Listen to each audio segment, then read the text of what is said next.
Hello everyone and welcome to the Talking Pigskin. I'm your host Kishwar Mehdi and today we will be going over the AFC and NFC North. Now in the previous weeks I've covered the West and the South division for you guys.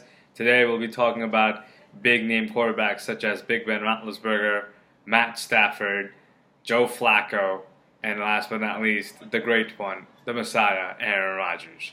Now will these great players guide their team to the promised land this year? Well, let's find out. And let's start with the AFC North. Who do I have winning this division? Well, I think it's a no-brainer this year. The Pittsburgh Steelers should win this division handily. Now, looking at their schedule, they do have a pretty tough road ahead of them. However, their division is not that strong this year, so I see them finishing the season at 10-6, winning the North. With the loss of Lawrence Timmons on defense, even though he was on the downside of his career, it is one of the big leaders on their defense, so we'll see if Ryan Shazier can fill that void, as well as Marcus Wheaton. He has moved on to the Chicago Bears, but not to worry, they're gonna get back Martavis Bryant this year, who was suspended for the entire year last year. As for Le'Veon Bell, he's gonna skip out on an entire training camp, but he will be back with the team on September 1st, right after the fourth preseason game, so that's great news for Steelers fans. I don't see a lot of movement with these teams, but I do with this team especially, but I think they will handily win this division. Moving on to Baltimore Ravens. Now, the Ravens was once known as the most feared team in the league with their elite defense. Just a few years ago, they won a Super Bowl. However, Joe Flacco is not healthy right now, and right now, if the season was to start today, Ryan Mallett will be the quarterback. I give my New York Jets a better shot at winning more games than the Ravens with Ryan Mallett. Now, should they have signed Kaepernick? That's a whole other controversy that we can get into another day. I don't know, we can do a whole video about it if you guys want. But that would have been a much better upgrade than what they currently have on that roster. With the loss of Elvis Dumervil in the defense, that's not looking good either. Terrell Suggs is also aging. Not sure how much he has left in him.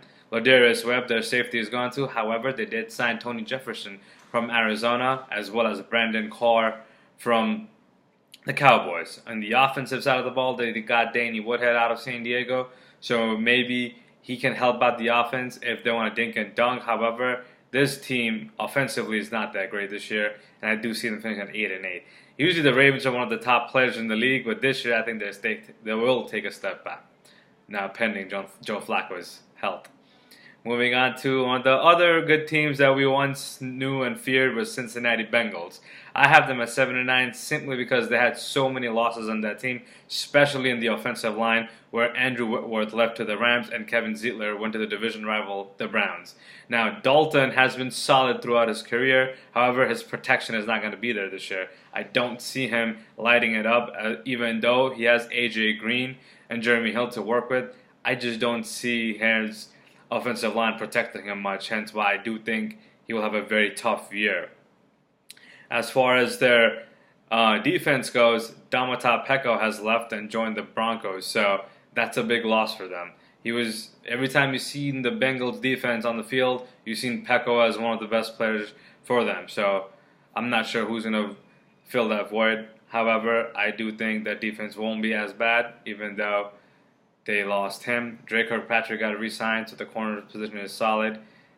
They will finish 7-9. Unfortunately, not the year for the Bengals. And Marvin Lewis will survive again because he just happens to survive every year, playoffs or not. It's great to be him. I wish I had that luck. Anyways, moving on to the Cleveland Browns. Now, the Browns had a terrible year last year, as the world knows. And this year they had a lot of players added to that team, especially DeShone Kizer from the draft. However, with the loss of all of their quarterbacks almost, they lost McCown. Actually, no. Thinking of another team. They only lost McCown and RG3, and they kept Cody Kessler. They are bringing in DeShone Kizer. I think he might end up winning the starting job later on. With the loss of Terrell Pryor, they brought in Kenny Britt, who's not that bad. I really hope Brock Osweiler does not get the starting gig. I rather if I'm gonna lose, if I'm as a Browns fan, if I'm gonna lose the entire year, I want to see what Deshaun Kaiser has got, because Brock Osweiler is goddamn an embarrassment to the league and should not be in any NFL team. I find it hard to believe that guy still has a job. So I really hope Hugh Jackson makes the right call in that front office and tells Osweiler to piss off. I have them at 4-12. Not much to say about the Browns. Now let's move on to the NFC North. Now this division is always going to be led by the great Aaron Rodgers as long as he's active in the league. Now with that being said, easy. NFC North will be the Green Bay Packers. I have them at 12-4 simply because their offense is going to be so much more explosive now with the addition of Martellus Bennett and Lance Kendricks in the tight end positions.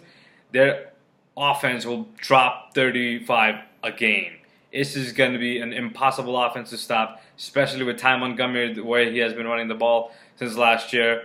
No need to say anything about Jordy Nelson, Randall Cobb, and that wide receiving corps. They're really good. They're very underrated.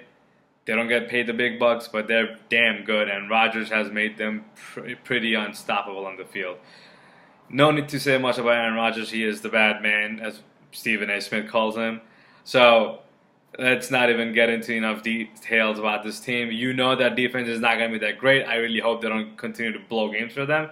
I just hope the defense can hold every team to a minimum of 24 points. That's asking a lot for the Green Bay defense, who is almost nowhere to be found. So Green Bay at 12-4. Let's move on to the next team that I have in this division, which are the Minnesota Vikings. With Sam Bradford coming back for another year, I'm not sure what's the status on Teddy Bridgewater. He has been pretty unlucky with his career so far. Last year with the horrific injury, and this year not to be able to participate in training camp.